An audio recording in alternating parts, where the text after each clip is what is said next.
Hi there, welcome to Izzo's place. It's nice to see you again. Well, it's Thirsty Thursday, and posted a bar pour and a neck pour earlier today. So the neck pour was the fresh crack of this Rabbit Hole here. So Rabbit Hole, limited edition artist series, single barrel cask strength Kentucky straight bourbon whiskey. So it's a single barrel, it's cask strength. So bought it pretty much for the art. I like the donkey, I thought he was cute. So this is Cave Hill, which is one of their brand's not the right number, I guess type, I don't know. So it is cask strength like we talked about, Kentucky straight bourbon whiskey. So this came in at 110.7 proof, which is 55.4 roughly, alcohol by volume.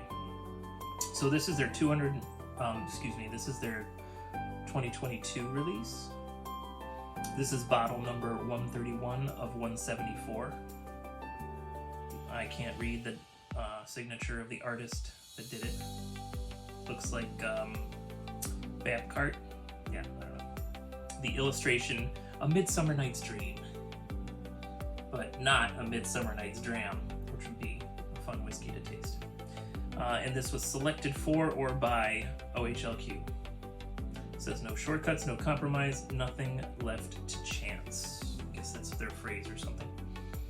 This silly thing retails $149.99. On my initial notes, I've got baking spice and vanilla. On the palate, I got black pepper and vanilla. It does have an oily feel, so it's got that going for it. Let me go ahead and read this back to you. This single barrel expression has been gracefully aged for 4 years, 11 months, in hand-selected barrels, and only harvested once the mingling of whiskey and wood yielded an exquisite spirit like no other. At full cask strength, with nothing added and nothing taken away, this one-of-a-kind whiskey is a sensory experience to be cherished. And then it's signed by the founder and whiskey maker, and I can't read that, so who knows. Cave Hill, Kentucky straight bourbon whiskey, and we got the proof and the alcohol percent again. Distilled and bottled by Rabbit Hole Distillery in Louisville, Kentucky, and then all the usual government warnings. Single barrel Cave Hill, cask strength. All right, cool. So, I think on the short, if you watched that already, I don't think I was impressed for it at $150.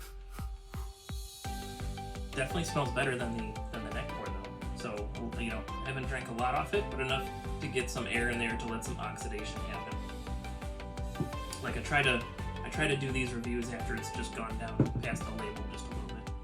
Oh, look at the cute Mr. Donkey. He's great.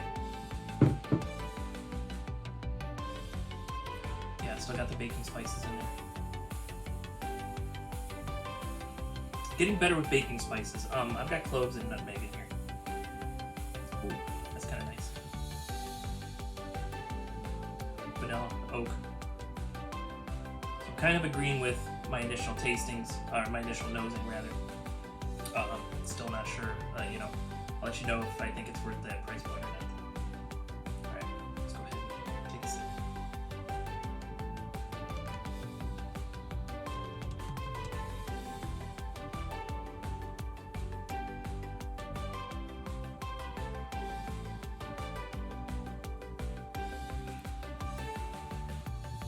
It does have a nice oily feel. Coats the mouth real nice.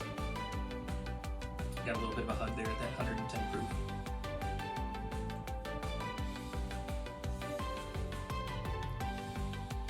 Yeah, I can see the black pepper that I was talking about. What else did I say? Black pepper and vanilla. Yeah, the vanilla is lately I've been getting more marshmallow type vibes from certain things. I'm getting a marshmallow in this instead of vanilla on the palate. So that's always fun to get. But you should never trust your first tasting of the day, or of a whiskey for that matter. Yeah, baking spices and vanilla.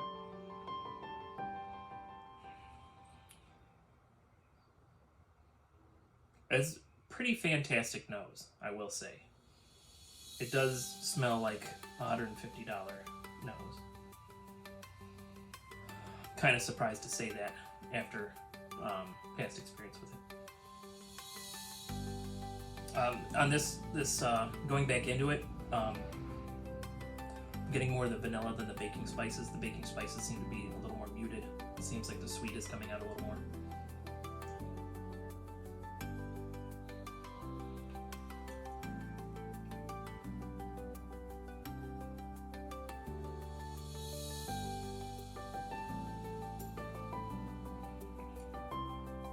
So it's not like a toasted marshmallow. It's like marshmallow fluff, marshmallow cream, if you've ever had that stuff, if you've ever made a fluffernutter. It's got a pretty decently long finish though. That's true. I didn't think about that till this tasting. Alright, so maybe I'm coming around on this bottle. Maybe the 150 is not as bad a price point as I thought. Of course, I mean, it's less than 5 years old too. But hey, it tastes good. So, like, maybe with a little more age, it would be like definitely worth the 150 price point. Even if they did it just to like 7 years, could be fantastic. As it is, it's good though. After the neck pour, I thought maybe I wasted my money on it. Excuse me. But now that it's opened up a little bit, I have a much better feeling on this bottle. Not sure if it's quite worth 150, but I have a better feeling on this bottle. Well, and sometimes, you know, sometimes I'm a sucker for a good-looking bottle. I kind of like the artwork. There were 5 of them that day. The donkey stood out to me for some reason. It's got a nice big fat cork with a bottle stopper with a metal plate on it. What do we got here anyway? Looks like we got a lion with a crown on it and a hammer. I don't know what the third emblem is. It looks like, I don't even have a clue what the third thing is. I'm gonna call it a pan of biscuits and gravy. That's what it looks like to me.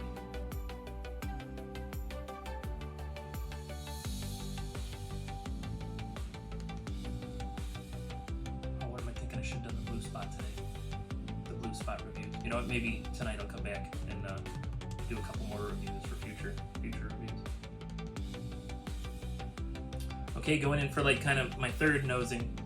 The baking spices are back. A little louder and prouder. The sweet is still there though, and sweet's more than just vanilla. Like, I get hints of vanilla, but I also get a hint of maple, a hint of honey. Like they're all three are like in there fighting, trying to be the sweet master.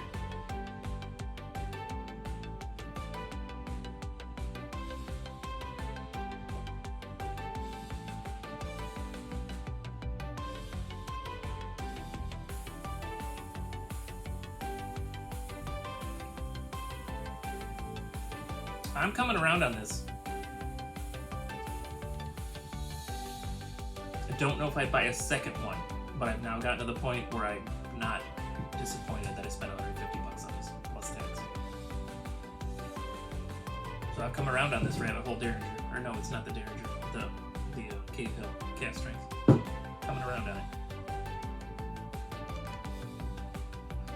That is funny how it sort of keeps switching. The sweet's a little more in charge this time, but all those same notes are still there. Nutmeg, cloves, some other random baking spice possibly, and then the vanilla, honey, maple fighting for control of the sweetness.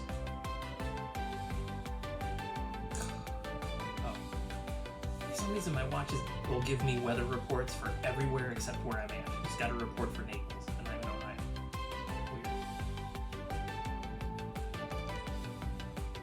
So that's the random stuff you come here for, isn't it? You get the whiskey review and you get whimsy.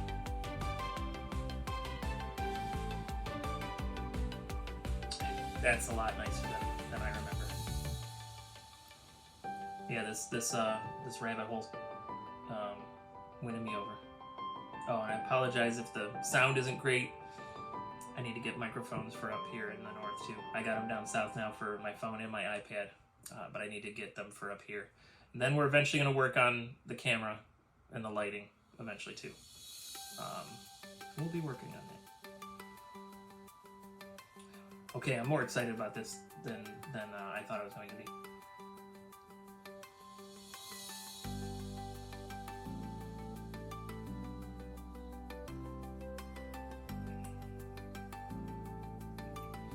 The nose is definitely better than the palate, but the palate is pretty good.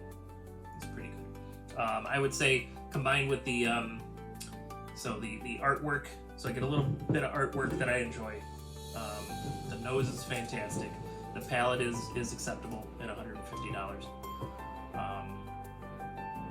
Yeah, so this one's not bad. So if you're already a fan of Rabbit Hole, let's say it's not a bad idea to get one. I would actually, I don't know enough about the Rabbit Hole line. I don't know if they have regular cast strengths that aren't overpriced because of having some artwork on it. Maybe look for that first, and then if you don't see it, but you're a fan of the Rabbit Hole, then you could go get one of these cast strengths. If you do, if you have one, or if you're going to buy one, put in the comments which piece of art you got. But that's all I've got for you today for this Thirsty Thursday. So, if you're working, please work safely.